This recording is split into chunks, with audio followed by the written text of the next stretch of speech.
In this video, I'm going to go over how to reconnect with your pelvic floor muscles in the supine position, which is included in series 1 of the Deep Core Reconnect method.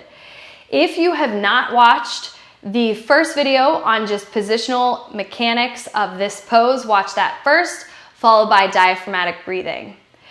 Really quick review over connecting to the pelvic floor muscles. Just keep in mind before I say anything, I would recommend working with a pelvic floor physical therapist or physiotherapist who can help you determine what your focus is on here. Is it just taking up the slack? Do you need more effort? Do you need to focus on the front half of the pelvic floor versus the back half, or a balance strategy? A general strategy or balance strategy with pelvic floor reconnection is this is the analogy I like to use. Imagine you had a bean in the opening of your vaginal canal and your anus, so 2 different beans. You're gonna gently contract your muscles or squeeze your muscles around those beans simultaneously and pull those beans into those canals. And then you're gonna hold about 3 to 5 seconds, and then you control them back down to the starting position. And then where I want you to feel that is low and deep, maybe between your sit bones. Now, if we need to bias the front half of the pelvic floor, then you're just focusing on that, the bean in the vaginal canal. If you need to focus on the back half, it's bean in the anus. When you're able to keep yourself in a neutral position, then the bias may go to what your default is, so you have to really be present for this. But if you're present, it will go to a more general strategy unless your mind goes, okay, vaginal canal or anus or both. Hopefully that makes sense. If it doesn't, let me know.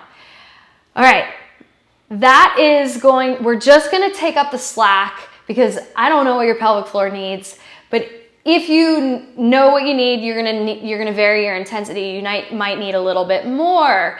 Everyone's gonna be different in terms of what effort it takes to just take up the slack instead of letting the tissue hang there. And then everyone's gonna need different programming beyond take up the slack. Some won't need it, some will. All right, lying on your back in the supine pose, which you already know how to get into from the first video. Neck long, spine long, glutes gently engage the stabilized hips without affecting the spinal position, maybe quads, chest is open. What you're gonna do is you're gonna gently imagine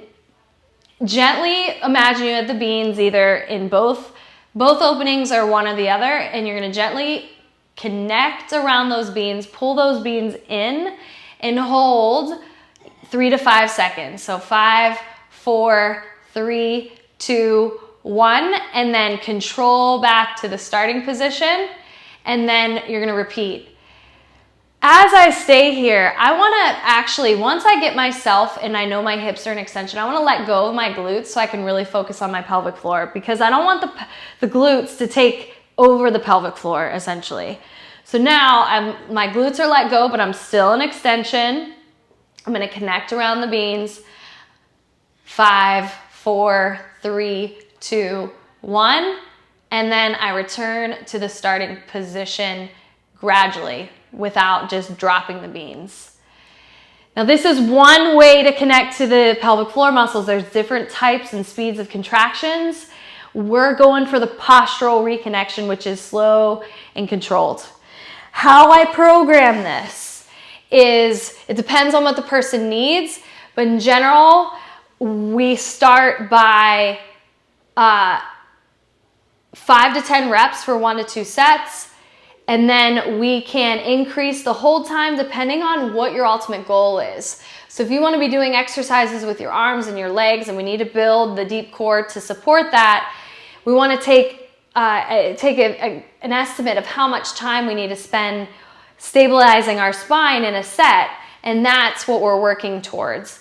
And there's a lot of different programming, like we combine this with that, so you're not doing this forever, but that's the general idea. Now you can reset the pose, like getting into the pose if it's challenging for you to get there, and then connect to pelvic floor and just repeat that.